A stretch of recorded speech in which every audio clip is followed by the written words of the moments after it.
Hello नमस्कार, आप सभी का हार्दिक स्वागत है लव इनफाइनाइट टैरो चैनल में। तो चलिए स्क्रीन पे दिखाए नंबर पर मैसेज कीजिए यदि आपको पर्सनल रीडिंग लेनी है तो फी स्ट्रक्चर पता चल जाएगा और टाइम स्लॉट बुक कर लिया जाएगा आफ्टर द पेमेंट। यस, तो चलिए बात करेंगे अभी आपकी एनर्जी किस तरह की है and what next in your connection. आपके कनेक्शन में अब आगे डिवाइन इंसाइट आपको क्या मिलने वाली है। Next phase of your connection, yes, the high priestess का कार्ड है। बहुत टाइम से आप अकेले रहे हैं, बहुत समय से इस कनेक्शन को आपने ही कहीं ना कहीं पेशेंटली अपनी इस ब्यूटीफुल एनर्जी के साथ कनेक्ट रखा हुआ है। बहुत बार आपने हार मानी, लेकिन ऐसा लग रहा है कि हार मानी से हारमोनी की तरफ आप चले गए हैं।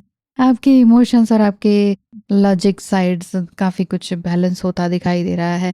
इस समय में आप कुछ इस तरह का ट्रांसफॉर्मेशन जैसा फील कर पा रहे हैं और जितनी भी इनसिक्योरिटीज़ थी, थोड़े बहुत फियर थे, उनसे भी बाहर निकलते चले जा रहे हैं। अगर आपको ये लग रहा है कि इस समय में आपकी फीलिंग्स उतनी ट्रस्टवर्दी नहीं लग रही है, लेकिन फिर भी टू ऑफ कप्स की एनर्जी यही बता रही है कि आपका ये जो कनेक्शन है स्टैग्नेंट नहीं है। ये कनेक्शन में आपका पार्टनर भी आपसे मिलकर फेस टू फेस मिलकर सभी तरह की समस्याओं को सॉल्व करना चाह रहे हैं। पुरानी बातों को निकाल कर उसको हील करना चाह रहे हैं। पुरानी बातों से लड़कर आर्गुमेंट नहीं करना चाह रहे हैं। पुरानी चीज़ों से हील करते हुए आगे सभी चीज़ों को डील करना चाह रहे हैं। ठीक है कि जितना कि पहले वो काफ़ी इगोइस्टिक थे या थी, लेकिन अब आपको काफ़ी कुछ उन्होंने अपने तरफ से बहुत कुछ छुपाया था, लेकिन अब आपको बहुत कुछ रिवील करने वाले हैं जल्द ही। ये जल्द ही का मतलब है कि कुछ ही दिनों में, कुछ ही वीक में हो सकता है, या बिफोर 12/12 पोर्टल आपको ये सब चीज़ें नज़र में आएंगी। क्योंकि यहाँ आपका पार्टनर काफ़ी इवॉल्व हो रहे हैं, एक नए तरीके से इवॉल्व हो रहे हैं, जहाँ पर कब अभी तक जितना साइलेंस था ना, वो साइलेंस भी टूटता नज़र आ रहा है और एंजल्स भी आपके फेवर में दिखाई दे रहे हैं। फेवर में दिखाई देने का मतलब यह है कि आपको एक ब्यूटीफुल ब्लेसिंग मिल रही है। हो सकता है कहीं आप ट्रैवल भी करें, ट्रैवल करके आप जाएं या ट्रैवल करके आपका पार्टनर आपके पास आए, कुछ ऐसा दिखाई दे रहा है जिसमें कि एक सुहानी यादें भी जुड़ेंगी। ट्रैवल के दौरान आप बहुत ज़्यादा पास्ट की बातों को भी याद करेंगे, एक एक्साइटमेंट भी रहेगी, लेकिन आप किसी तरह से थकेंगे नहीं, एग्जर्शन में नहीं आएंगे कि अरे सोचा क्या था और क्या ही हो गया। लेकिन मतलब कि आप काफ़ी मेच्योर्ड सोल दिखाई दे रहे हैं। क्वीन ऑफ सोर्ड्स की भी बात दिख रही है। कोई हो सकता है कि थर्ड पार्टी भी आपकी लाइफ में रही हो। थर्ड पार्टी का मतलब ये भी हो सकता है, अगर आप अनमैरिड देख रहे हैं तो कोई उनका बड़ी सिस्टर या फिर उनकी जो मदर हैं वो इस रिश्ते के खिलाफ हो, और जहाँ अगर शादी की बात हो रही थी तो। और अगर ऐसा नहीं है और ट्विन फ्लेम जर्नी में है जिसमें कि बहुत सारे लेबल्स होते हैं, कई तरह के लेबल्स होते हैं, आप बस उन्हें चाह रहे हैं। और कोई ना कोई कोई ऑफिस की ही कोई पार्टनर ऐसी हो सकती है उनकी, जिसमें कि आपको लगता था कि वो थर्ड पार्टी में इन्वॉल्व हैं, बट ऐसा कोई खास दिखाई नहीं देता, क्योंकि डिस्टेंस तो वहाँ भी बना हुआ है आपका और आपके आपके पार्टनर और आपके आप जिनको थर्ड पार्टी समझ रहे हैं, डिस्टेंस तो वहाँ भी है। क्योंकि न सिर्फ वो, बल्कि जो थर्ड पार्टी है वो भी तो कहीं ना कहीं हार्ट ब्रेकिंग सिचुएशन से गुजर चुके हैं। तो ऐसा होता है ना कि बहुत सारे जो लोग हार्ट ब्रेकिंग सिचुएशन से गुजर रहे होते हैं और उनको क्लैरिटी नहीं मिलती होती है, तो उस सेम एनर्जीज को अट्रैक्ट करते हैं। तो इसका मतलब ये नहीं है कि कोई आपसे आपके पार्टनर को छीन कर ले जा रहा है, ऐसा कुछ नहीं है। आपको इतना दिल में इतना दुख लेने की ज़रूरत नहीं है, बर्डन सम लाइफ को बनाने की खुद से ज़्यादा करने की ज़रूरत नहीं है। अपनी लाइफ को बड़े अच्छे से विजडम के साथ जिएं और एक मूवमेंट बनाएं जो कि फॉरवर्ड आपको पीस की तरफ लेकर जाए, है ना।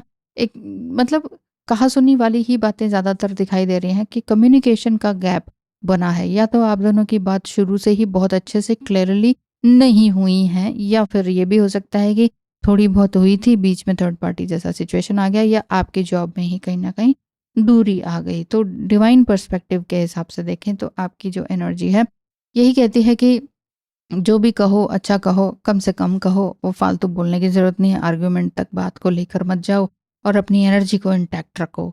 जितना हो सके यूनिवर्स का धन्यवाद करो और यूनिवर्स की गाइडेंस पर उसको फॉलो करते रहो। तो ये वाली बात दिखाई दे रही है। सो फोर ऑफ वॉन्ड का भी कार्ड है और एक और ले लेते हैं, 10 ऑफ वॉन्ड्स लास्ट में वॉन्ड्स के आगे, और जो कि ये बता रहे हैं कि हाँ, ज़िम्मेदारियाँ आप दोनों की बहुत, बहुत, बहुत ज़्यादा हैं। कोई पारिवारिक ज़िम्मेदारियाँ हो सकती हैं या फिर कुछ इस तरह का जिसमें कि इस कनेक्शन में कोई एक ही ज़्यादा सफ़र करता महसूस कर रहा है।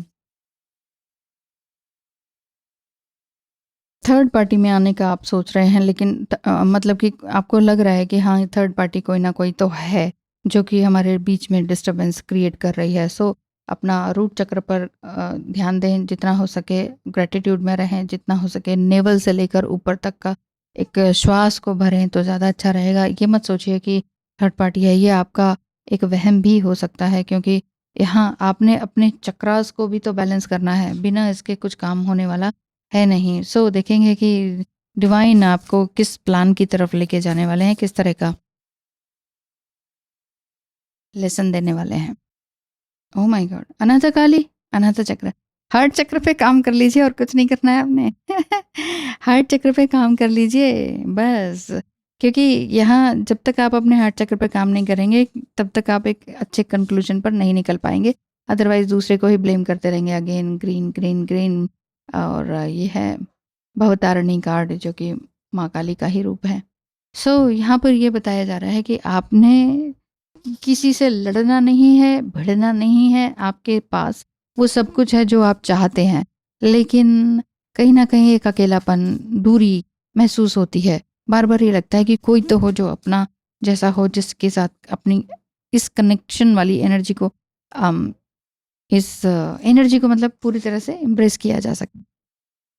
Whatever you are, be all there and squeeze all the juice out of yes. जो भी कुछ अच्छा है उससे जूस बनाएँ, मतलब कि जो भी कुछ अच्छा है ना, बस उसको ध्यान रखें कि क्या कुछ अच्छा मेरी लाइफ में है। Whatever you are, be all there. Yes, जहाँ भी आप हैं ना, बस वहीं से शुरुआत करें, आपको घबराने की ज़रूरत नहीं है। ब्लेसिंग आपके लिए क्या दिखाई देती है? A blessing of sorry a blessing for solace and hope. Solace and hope का कार्ड है, जो कि ये बता रहा है कि आपके जीवन में यूनिवर्स की तरफ से कई प्रकार की ब्लेसिंग्स ऑलरेडी हैं, बस आपने उसे पहचानना है। पहचानने में ही तो थोड़ा समय लग जाता है ना, बस वही बात है। अब ब्लेसिंग ऑफ सोलेस का मतलब है कि हो सकता है कि आप अपनी लाइफ में बहुत अकेला अकेला रहे हों। यही वाली बात दिखती है, द हाई प्रिस्टेस वाली जो फर्स्ट कार्ड आया। आपके अंदर बहुत ज़्यादा पेशेंस है, होप है, ब्लेसिंग्स आपको इस तरह की मिल रही है कि आप जीवन में कितने भी प्रकार के आपको दुख, दर्द, ज़ख्म मिले हो ना, उनसे यूनिवर्स जो है ना आपको मरहम लगा रहे हैं। वो कह रहे हैं कि चिंता मत करो, ये जो ठंड का समय है ना, ये निकल जाने वाला है। मतलब कि ये जो आइसोलेशन वाला टाइम है, जकड़ जाने वाला टाइम है, जीवन को आनंद खुल के नहीं कर पा रहे हो, आनंदित नहीं हो पा रहे हो, तो उस चीज़ को जस्ट एम्ब्रेस करो और वो सोचो कि आपके जीवन की सभी समस्याएं धीरे-धीरे खत्म हो रही हैं, क्योंकि आप ज़िंदा हैं। ये कार्ड ये बता रहा है कि आप ज़िंदा हैं, तो ज़िंदा दिल बने रहिए। लिविंग लाइफ है, लेकिन हम लाइफ को लाइफ की तरह नहीं जीते हैं। लिविंग लिविंग एनर्जी में नहीं आ पाते हैं। सो अपने आप को एनर्जेटिक महसूस करते रहें और पॉजिटिविटीज़ में रहने के लिए तैयार रहें, और हमेशा एक तरह से होपफुल रहें कि मेरी लाइफ में वाक़ई कुछ अच्छा होगा भी, होगा ही होगा, होगा भी कि नहीं, नहीं होगा, होगा ही होगा। तो ब्लेसिंग ऑन योर विज़डम, इस समय में आप देख रहे हैं ये कार्ड कितना खूबसूरत है, सब कुछ लिए हुए हैं। जो it just like a world card है ना, तो ये बता रहा है कि आप अपने जीवन में बहुत कुछ चेंज करने के लिए आए हुए हैं। हो सकता है आपका लाइफ की चेंजिंग वाला कुछ मोमेंट आपका अभी चल रहा हो, कुछ करियर वाइज भी आप कुछ अलग करना चाह रहे हो, आपको डिवाइन मैसेज विजडम वाला इस समय में ये दिखाई दे रहा है। इसका मतलब ये है कि आप अपनी विजडम को सही तरीके से जानने के लिए इस दुनिया में आए हुए हैं, और ये दुनिया किस तरह से काम कर रही है उसको भी समझने के लिए आप आए हुए हैं। जो जितने भी बुद्धिमान लोग हैं रिजिड नहीं होते हैं, ठीक है? जितने भी इंटेलिजेंट होते हैं, इंटेलेक्चुअल बीइंग होते हैं, वो रिजिड नहीं होते हैं, वो हमेशा बदलाव के लिए तैयार रहते हैं। तो आप भी किसी भी एक थॉट पर, एक बिलीफ सिस्टम को मत बनाइए, विज़डम के लिए तैयार रहिए। विज़डम तभी आता है जब हम किसी भी बिलीफ सिस्टम से बाहर निकल चुके होते हैं, ठीक है? तो विज़डम हमारे नेचर और नेचुरल वर्ल्ड के ज्ञान को ही कहते हैं, ठीक है? और वही जो ज्ञान है वो आपको साफ-साफ दिखाई देने लगेगा, उसका अच्छा रिज़ल्ट आपकी लाइफ में आने लगेगा। यही आपको ब्लेसिंग मिल रही है कि आपकी लाइफ का कोई भी एक्सपीरियंस वर्थलेस नहीं जाएगा, वेस्ट नहीं होगा। आपको पता लग रहा है कि दुनिया की हर चीज़, हर प्राणी कैसे काम कर रहा है, हर मौसम से आप कुछ ना कुछ सीख रहे हैं। सो आप अपने पॉजिटिव इन्फ्लुएंस और काइंडनेस को संसार में फैलाने की कोशिश कर रहे हैं और ये करेंगे भी। और आपके पार्टनर फिर क्या बोलते हैं इसी बात पर, कुछ कहते हैं कि नहीं? चलिए, कर्मा को मैं बहुत ज़्यादा नहीं मानता था, लेकिन अब समझ आ गया है कि इसी जन्म में कर्म का फल मिल जाता है, यानी कि he is repaying his Karma. हो सकता है उन्होंने आपके साथ कुछ झूठ बोला हो या समथिंग, कुछ छुपाया हो, वापस उनके साथ कुछ ऐसा हुआ हो कि वापस आके मिल के बैठ के अपना सारी बातें इस तरह से ये करेंगे जैसा ये बोल रहे हैं। आगे क्या कह रहे हैं?